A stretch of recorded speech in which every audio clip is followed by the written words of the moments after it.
Hello guys hello guys हामी चाहिँ finally चोलुङ पार्कमा आज चाहिँ घुम्न आइपुगेको छ। यो चोलुङ पार्कमा चाहिँ ढुङ्गा कति लामो ढुङ्गा उठाएको छ है। पुरै चाइनाको ग्रेट वाल टाढामा भएको यहाँ त ढुङ्गाको मात्रै प्रयोग बनाएको रहेछ होइन जे पनि वरिपरिको ठाउँहरू यस्तो दामी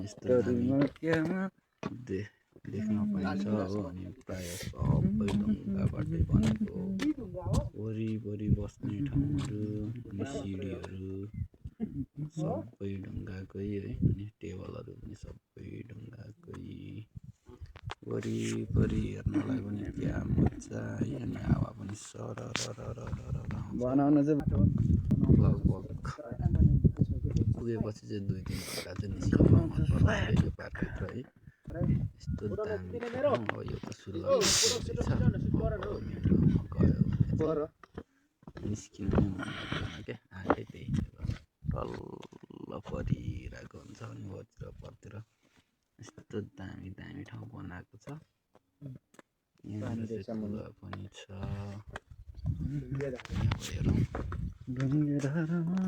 कुवामा पानी पनि छ ट्याक्क बनाएर ढुङ्गासुङ्गा लागेको छ भित्र पनि होइन सानो कुवा जस्तो।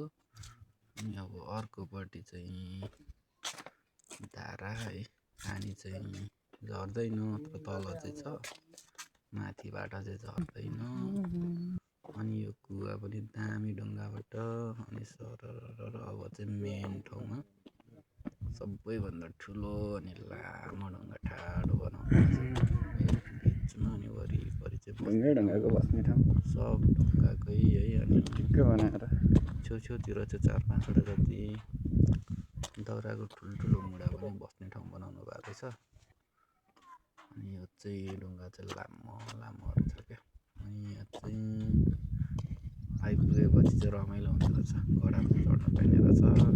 घोडा चढिसकेपछि 1 राउन्ड वरिपरि हान्नुलाई चाहिँ 100 रुपियाँ घोडा चढेको चाहिँ है। घरहरू पनि कस्तो बाँसबाट बस्ने ठाउँ कुर्सीहरू पनि बनाउनु भएको छ। यो घरभित्र है यस्तो दामी 800 रुपियाँ छ। अब देखाउने होला नै छु। अनि मौरी पनि गुडमा हो दाउराको गुडमा टक्क मौरी माथि छतमा ट्याक्क बस्ने ठाउँहरू पनि गुन्द्री सुन्द्री है। यो ढुङ्गा चाहिँ धेरै जम्मा 3-4वटा ठाडो आउनु भएको छ। कस्तो मान्छेभन्दा लामा खै घरतिर घरभित्र छिरो के कस्तो छ। यहाँनिर चाहिँ बस्ने ठाउँ होइन वरपर। त्यस पछाडि प्रत्येक घरमा छिराउन त के कस्तो छ सामानहरू है। सट्ट अनि वरिपरिको ठाउँ अनि तल्लोपट्टि चाहिँ अब सट्ट एउटा पोखरी जस्तो है बनाउनु भएको छ। अनि अलिक मासतिर ढुङ्गाकै बस्ने ठाउँ प्रायः सबै ढुङ्गाबाटै बनेको ढुङ्गाबाटै बस्ने ठाउँहरू। घरहरू पनि चिटिक्क भरेको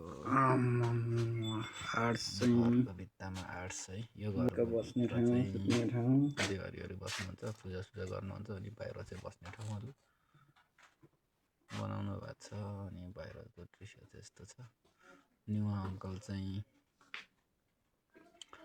अर्को घरको भित्र हो है। यो चाहिँ चिनिनँ। यो चाहिँ बाँसबाट बनेको वाइफाई पनि चलाउनु पाउँछ फोनसोन चार्ज गर्नु पाउँछ। अनि यो तान यहाँ छ हौ घरमा है तान पनि हेलो गाइज ठाउँमा चाहिँ यो उसलाई उल्लु भन्छ हो। चाहिँ बेग्लै घरमा राखिरहेको